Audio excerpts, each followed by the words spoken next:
What is up, XCFL Network, and welcome back to another episode of the Hitstick podcast. It's your boy Nick Larson here, and I'm running solo tonight. My guy Brent Foster couldn't make it in, so I'm gonna kind of host this show for the whole league by myself. Brent was a little busy, had to step out of the studio for a bit, but regardless, we're gonna have a great show for you guys. Should be a quick one, but very informative. This is Hitstick episode 10. We're going to kind of go over mine and Brent's predictions for most outstanding player of the XCFL for season 11, this upcoming season we're in the middle of right now. Kind of go over our top 3 teams that we think made some serious changes this offseason. And then what everybody's been waiting for, our Madden 17 Created Player Hall of Fame. So these are going to be the Hall of Famers, the guys from Madden 17 who weren't in the game to start, were part of the draft classes that teams picked throughout the Madden cycle, who ended up making their mark on the XCFL during the last cycle. We got about 10 inductees, and then we got a whole new segment towards the end. It's called Where You At, Bro? And it's going to kind of be that segment where we're going to call out some guys who maybe haven't been performing as well as they should, or just have completely fallen off the face of the earth and aren't helping their team win at all this so far in this season 11 season we got here. But with that being said, let's go ahead and get started here. And first off, we're going to take a look here at our Super Bowl champion slide. So you can kind of see here we got our 10 winners from our first 10 seasons, and we just like to give a big shout out to our commissioner, Jim, who actually took home the crown of season 10. You can see his little banner down there on the right, but you can see we got a lot of parity throughout the XCFL with only 2 guys with multiple championships. Season 10 especially, we had 2 we had 2 guys who have both never won it before, both making it to the championship. So it's good. We're keeping that parity throughout the league. And then again, this year, seen a lot of guys who haven't. We have some new guys up at the top of the standings. We got guys who haven't been at the top of the standings before, starting to creep up there, develop those teams. So it's a good time to be part of the XCFL. No one really dominating, and that's always good for league morale. But yeah, Jim, congratulations. Let's see who can get the banner hung up on the rafters next. But with that being said, we are going to go to our first slide here, and it is going to be our predictions. So prediction-wise, for most outstanding player for season 11, we got my picks on the left, we got Brent's picks on the right. Obviously, Brent's not here to defend his picks, but I'll kind of go over what he told me beforehand. My picks, first off, there's no order to these, just threw some guys up here. I got halfback Terius Jackson from the Oakland Raiders. Jackson had a huge year last year, and I expect the exact same thing from him this season. Doss has a well-powered machine there on offense, and Jackson's that lead back, that workhorse that the Raiders are just going to use all season long. Right underneath him, this guy didn't really show up last year, but we got running back from the Los Angeles Rams, Todd Gurley.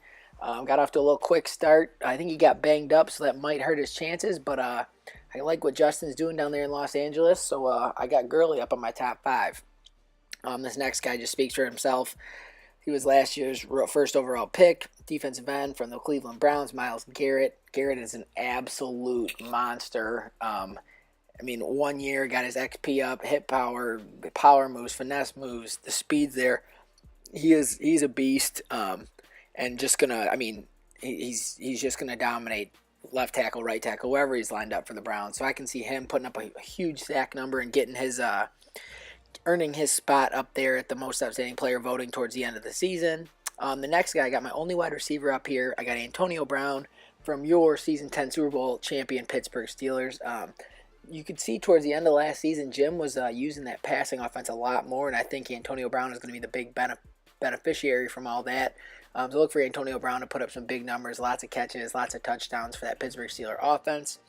And then, yep, I had to do it. Give him a little bit of credit, but I Jimmy Garoppolo, with the weapons he has, and Julio, Alshon Jeffrey, and then obviously Odell Beckham. I mean, Evan Ingram, the stud tight end with the crazy 90 speed, 90 acceleration. Garoppolo has weapons all over with the New York Giant offense, and being an all-pro, Chadwick really doesn't have to do anything. He can kind of just throw it up, and his guys will make the plays for him, so he's a lucky guy there. But gotta show Chadwick a little bit of love. Jimmy Garoppolo rounding out my top 5, but like I said, no order. Then we got Brent here. I'm assuming the Deshaun Watson pick was before he was traded, so we don't know what to expect from Watson in New Orleans. But he's got Myles Garrett up there, his defensive end. He's got another defensive end, Khalil Mack, who's off to a hot start in Oakland and could easily do the same thing Garrett's doing, put up a crazy number. Because we saw Aaron Donald finish, I think, 3rd in the voting for this award last year, and he put up a big sack number as well. Halfback Keith Marshall, we all know what Jack's done in the past with Keith Marshall. And Marshall's off to a great start this year, top 3 in rushing, putting up touchdowns left and right. And then we have linebacker Quan Alexander, who got off to a hot start for the Bucs. Look for him to kind of keep it up, and that's going to round out Brent's top 5. So you can kind of see we got some similarities there. But then you're going to see some faces that we haven't seen up there before. So hopefully we get some of these right, and they'll be in the voting towards the end of the season. But all right, so we're going to slide over. We're gonna go to our spotlight for our 3 teams that had a big offseason. I know this is a little late. We're already in week 5, but we didn't really get around to recording. So we're going to go over first team, the New York Jets. Davy Jones over here. He last season went 3-10 or 3-13. Rough year, but that Jets roster was just absolutely abysmal. He didn't re-sign anybody and made a couple key trades in the offseason, then had a ton of money to go make a mark in free agency. So you can see he made a trade with the Dolphins and traded away Leonard Williams. That was really only his key loss. And then in that Dolphins deal, he brings in Jay Ajayi. He traded his third overall pick to the Patriots for Brandon Cooks, which is, we all know the weapon Cooks is in this game with the speed, the age. And you can see those other 2. He brings in Jimmy Graham in free agency, who still has got a lot left in the tank. He gets his quarterback for now, which is Sam Bradford, assuming he's going to draft one this year or find somewhere else. And then he drafted a stud corner that he's starting in Dixon Ramsey in the 2nd round, I believe that was. But the Jets player to watch, I got Marcus May. Last year's rookie, he was kind of outshined by all the hype around Jamal Adams, but Marcus May came out and had a really big year for the Jets. 80 total tackles, 5 picks, 3 forced fumbles, taken 3 to the house for touchdowns. But Marcus May, number 26, the strong safety, is the New York Jets player to watch for us that we think will be a key to that defense. And that's going to do it for our Jets. So we're going to move on here to the Jets' trade partner, and it's actually be the Miami Dolphins. The Dolphins went 8-8 last year, actually won that AFC East.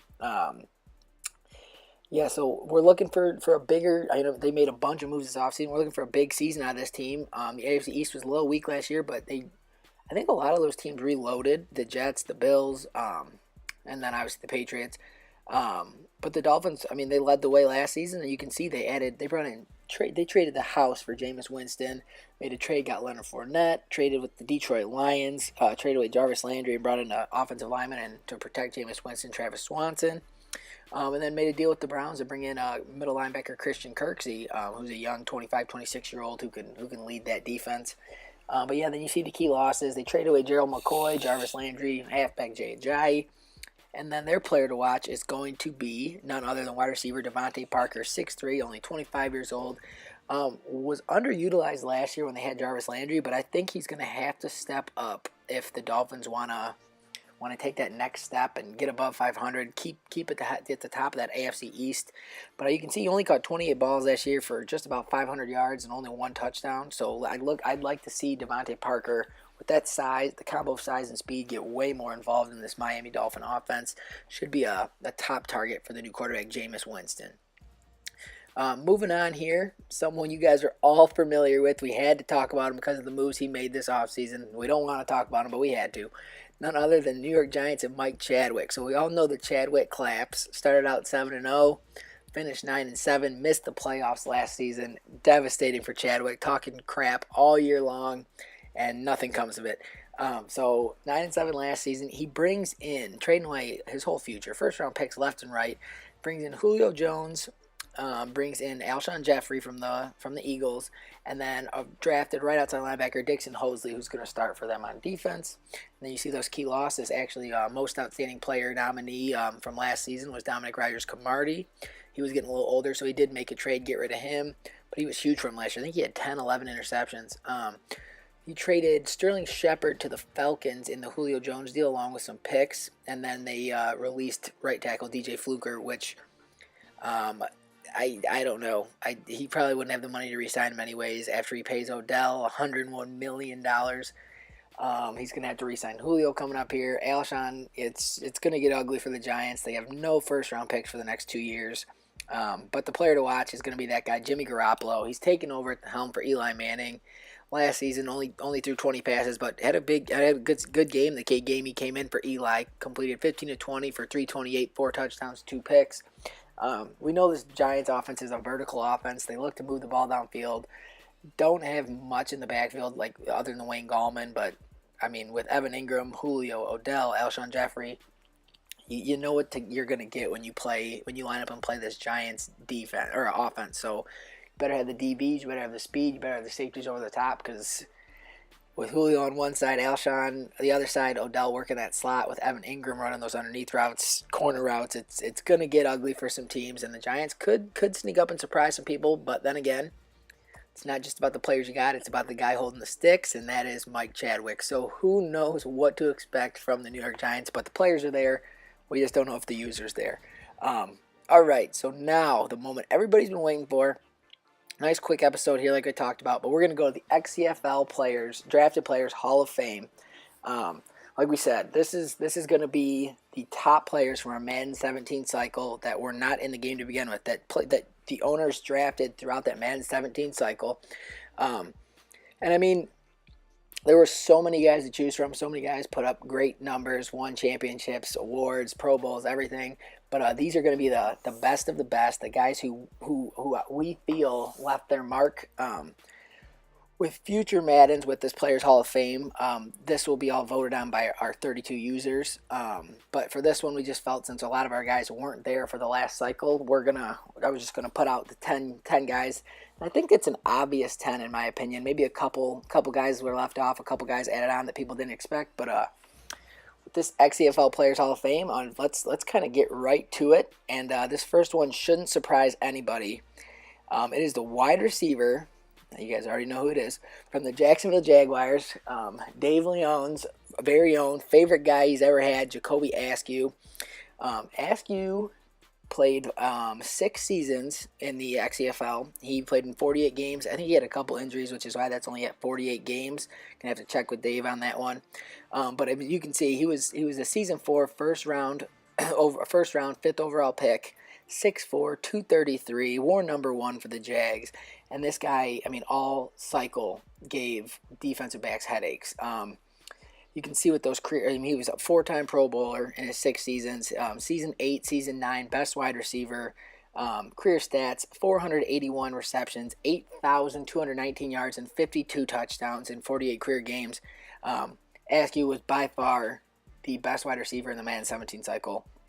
What he did was incredible. At that size, at 6'4", 233, and still having the speed, he was the number 1 target for Jordan Northrup, that quarterback down there in Jacksonville. And what Dave did with Jacoby Askew will never be forgotten. Askew is for sure, this is enough about a quarter, by the way, so there's no rank between these guys, but Askew has definitely earned his way into our Players Hall of Fame. And congratulations, Jacoby Askew. You have put your name up in the lights in XCFL history. But we'll move on here to our next guy. This guy's a little unheard of, but it's LaRon Binoy, the free safety from the Buffalo Bills. Andrew was the owner for the Buffalo Bills. But Binoy was kind of under the radar. He played 5 seasons. He was a 2nd-round pick, 40th overall, 73 games played, made 2 Pro Bowls. But when you look at his stats compared to everybody else throughout their time in the XCFL, he had the perfect combination of tackles, forced fumbles. He even got in the backfield as a safety, and then the interceptions were there. 365 total tackles, 17 tackles for a loss, 5.5 sacks, 17 picks, 61 passes deflected, 13 forced fumbles. This guy, I mean, undersized, 6 feet tall, 214 pounds. He was a solid safety, but they had 17 picks, a ball hawk. The 2 Pro Bowls. He was a very under the radar guy, but when you look at the stats, Benoit had to be on here. And I mean that's all I got to say about him. He was a staple for that Buffalo Bills defense. Him and his brother back there as their 2 safeties. Very exciting Buffalo Bills team. Won 2 Super Bowls in the Madden 17 cycle, so he's got 2 Super Bowls on his resume as well. But LaRon Binoy, welcome to the XCFL Players Hall of Fame. And moving on here, another one I know for being in his division in the NFC West, he gave me headaches every time I played him. He was none other than the cornerback number 1 on Terius Blanton from the Los Angeles Rams. Blanton, 6'1", 205, second-round pick, 55th overall from Season 4. Played 6 seasons, 92 games played, 2-time Pro Bowler, Season 6, best defensive back. And then you look at these career stats. 301 total tackles, 22 tackles for a loss, 22 interceptions, 71 passes deflected, and took 2 of those picks back to the house for touchdowns. He ran back kicks for the Rams. He did it all. The speed, the coverage. He was probably the best corner throughout the Madden 17 cycle. And on Terius Blanton, what a sweet name too for Coach Jack. Blanton was his guy. Very undersized for one of Jack's DBs, but Blanton came in and he had games where he'd pick off 2, 3, 4 passes. So he was an absolute headache to play against, and Blanton definitely earned his way into the XCFL Players Hall of Fame as well. So congratulations, Coach Jack, and on Terius Blanton. That's our 3rd guy of our Madden 17 cycle. So we're going to move on here to a guy a lot of people probably don't know, but when we talk about him here, you're going to get to know him. So it is none other than Minnesota Vikings, and it's not Deion Gates. It is Demetrius Clowney, the right tackle, the big boy, 6'4", 315. He was taken 19th overall in the Season 4 draft. 6 seasons, 94 games played, 6-time Pro Bowler, Season 7 best offensive lineman, and only in 94 games, think about how many snaps he played, only gave up 12 career sacks in 6 seasons. Clowney was an absolute stud for this Minnesota Vikings offensive line. Like you said, 6 seasons, 6 Pro Bowls. So, as a rookie, he's making the Pro Bowl. And then every single year after, just a staple on that Pro Bowl team. Blocked for one of the best running backs in our Madden 17 cycle in Deion Gates. But Demetrius Clowney, by far the best offensive lineman in our Madden 17 cycle. So it's nice to get offensive lineman in the Hall of Fame. Get a little recognition there for Nick Z and the Minnesota Vikings. And Demetrius Clowney, welcome to the Madden 17 XCFL Hall of Fame. All right, so moving on here.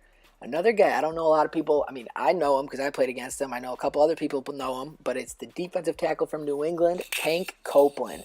So this is all Coach Yost here. Tank Copeland, 1st round, 7th overall pick in the Season 4 draft. Played 6 seasons, 95 games.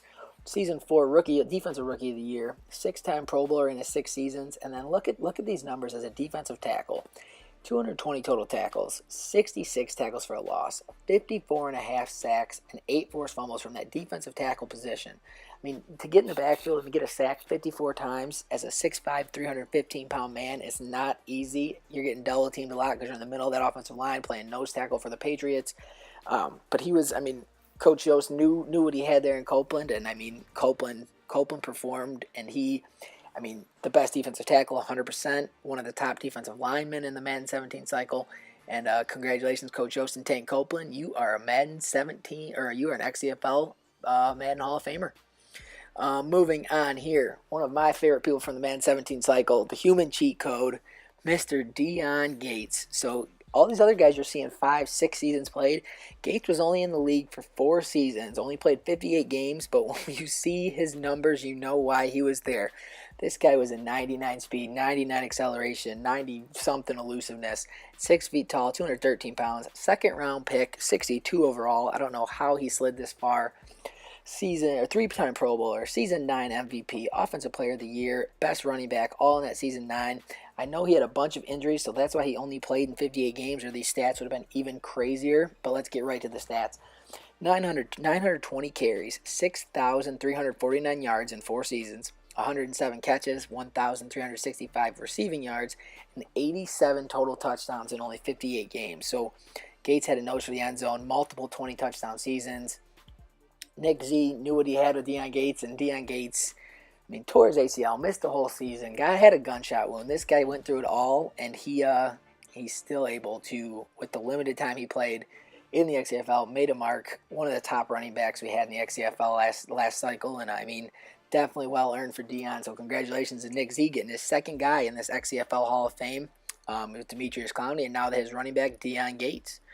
All right, moving on. This guy, an absolute stud, the middle linebacker from the Indianapolis Colts, Brandon Jimenez. Jimenez was the first round, 4th overall pick in season 5, played 5 seasons, 80 games played, made 1 Pro Bowl, but he was the leader of that Indianapolis Colts defense. That Colts defense started out rough, and when they drafted Jimenez, drafted a couple other pieces, they were really able to put some stuff together, and towards the end of the Madden 17 cycle, were really starting to make a mark, and Jimenez was the big reason why. 472 tackles, 57 tackles for a loss, 15 sacks, 11 picks, 74 passes deflected, 7 forced fumbles. He was all over the field, made every tackle for that defense, got everybody lined up. Brandon Jimenez, a true professional, and there's no other linebacker that deserves it more than this guy. Absolute leader on the field, great locker room guy, and congratulations to Coach Sean White and his middle linebacker, Brandon Jimenez. All right, we got a couple more to go here, and it's going to be none other than the running back from the New England Patriots and the San Francisco 49ers, Jared Cool. Cool, he's taken first round, 30th overall pick by Coach Yost in the first draft, so he played 6 seasons, 88 games played, 1-time Pro Bowler. But then you get down to these stats. The guy was a touchdown machine. 1,144 carries, 5,979 yards, 83 catches, 672 yards, and 85 total touchdowns, most of those coming on the ground. Cool didn't have the attributes that jumped off the page at you, so it was hard to figure out why he was good. But, then that's when you look at Coach Yost. As a user, Coach Yost had Jared Cool putting up amazing seasons, huge numbers, getting to Super Bowls, winning Super Bowls, and a bunch of good matchups with the Buffalo Bills where, Cool is about the only running back Andrew could not figure out how to stop. And then I know Coach Yost actually traded Jared Cool to me for 2 seasons, and I ended up rushing for 1,000 yards, 15, 20 touchdowns with them. So I helped a little bit with this, but most of it was Coach Yost, so I'm not going to take too much credit. But Jared Cool definitely could have been better numbers, but I know he spent a little time with the New Orleans Saints, and they didn't use him too much towards the end of his career. But Jared Cool and Coach Yost, welcome to the XCFL Players Hall of Fame. Moving on, another guy I played against in my division, none other than the left end from the Seattle Seahawks, David Lestier. This guy was an absolute animal, 6'5", 287, the speed to go along with the size. He was taken in the second round, 37th overall. Played 5 seasons, 77 games, 2 Pro Bowlers, Season 5 Defensive Rookie of the Year, and then you see the numbers here. 289 total tackles, 78 tackles for a loss, 72 sacks, and forced 11 fumbles. Oh, sorry about that, excuse me. Lestier was an absolute beast for the Seattle defense, and from the beginning till the end was putting up massive numbers. I think he had his second highest sack total in the last season we played. Was left off our Madden 17 top 25 players list because that last season he put together was just absolutely incredible. And that really was what got him into the Hall of Fame. He had a great career, but then that huge last season, I think he had a 6-sack game. Just David Lestier, you earned it. Congratulations to Coach Dan and David Lestier on getting into the Madden Players Hall of Fame. So we got one guy left. Kind of a surprise, but when you see the numbers he put up, there's no doubt we have our third running back getting in here. Started out his career with the Lions. He was actually drafted by Mike Chadwick, played with a couple other users, and then when Air V got his hands on Adonis Logan, the running back, 5'10", 202, was taken in the ninth pick of the first round of Season 4 draft. Adonis Logan really took off under Air V's control. He played 6 seasons, 83 games played, 2-time Pro Bowler, Season 8 Offensive Player of the Year, and Best Running Back. Then you look at the career stats, 1,201 carries, 6,963 yards, 168 catches for 1,875 yards, and 78 total touchdowns. Adonis Logan was, towards the end, was unstoppable. And Air V's offense was running all over the place, and Adonis Logan was a big part of that. So we'd really like to just, shout out to Air V, shout out to everybody else who had a little hand on Adonis Logan. But Adonis Logan, congratulations, sir. You are in the XCFL Players Hall of Fame. So you can take a look here at our 2017 class. You got all the guys up there with their plaques. I'll be shooting these out to the owners so you can have them, put them where you want, make them a grooming picture, whatever you want to do there. Congratulations, you guys. Way to go. And I'm looking forward to seeing who's going to get in that Madden 18 class of our Players Hall of Fame. All right, now that we got the Hall of Fame segment taken care of, we're going to move on to our last segment of the show, and it's going to be a brand new one. We're going to have some fun with this one. It's called Where You At, Bro? We're going to call out players, coaches, anything around the XCFL we feel isn't playing up to their standards, not putting up stats, not helping their team win. Whatever it is, you do not want to be on this segment because you are getting called out for not doing your job. So with all that being said, let's get right into it. We're going to get started down here in Kansas City with quarterback Patrick Mahomes. You're supposed to be the next big thing. The crazy arm strength, unreal big playability. Mahomes has his team sitting at 1-2, only thrown for 700 yards, 3 touchdowns, and 5 interceptions on the year. After Alex Smith had the season he had last year, you got to be better. Patrick Mahomes, where you at, bro? Moving on to the defending champion Pittsburgh Steelers. You guys are 2-3 on the season, only averaging 29.6 rush yards per game. I know Le'Veon Bell's been hurt, but you got to give me at least 30 yards on the ground. Pittsburgh Steelers run game, where you at, bro? Next up, the duo of defensive ends in Houston, J.J. Watt and Jadeveon Clowney. Your defense is allowing a league worst 34 points per game, 271 pass yards per game, and you boys have only combined for 2.5 sacks on the season. Coach Boone, you got to get this defense going, man. J.J. Watt and Jadeveon Clowney, where you at, bro? And last up, I know you didn't go to college to play class, but you sure haven't come to the XCFL to play football. Only throwing for 270 yards on the season, no touchdowns, 3 interceptions. Your offense is averaging 81 pass yards per game, and you're about to lose your starting job to a dude named Flanders. Cardell Jones and the Eagles passing attack, where you at, bro? Alright guys, that was our first segment of Where You At, Bro. Make sure to leave in the comments if you think we missed anybody who might need to be on the next segment of Where You At, Bro. Go ahead and throw some nominations down there. We'll be sure to get them on. But thank you so much for tuning in. Hope you guys liked the episode. Sorry I had to run it solo. Brent was a little busy. But I think it went okay. A little bit shorter than some of our usual Hitstick podcasts. So let me know how you thought, what you guys thought about it. If we missed anybody who was supposed to make the Hall of Fame, if we let some guys in that weren't supposed to be in the Hall of Fame. But we'll be back probably shortly here with a mid-season episode of the Hitstick podcast. We'll go with episode 11. But I hope you guys enjoyed. Thank you for tuning in. Hitstick podcast episode 10. I'm Nick Larson, and thank you guys for tuning in. I'm out of here. I can't stop.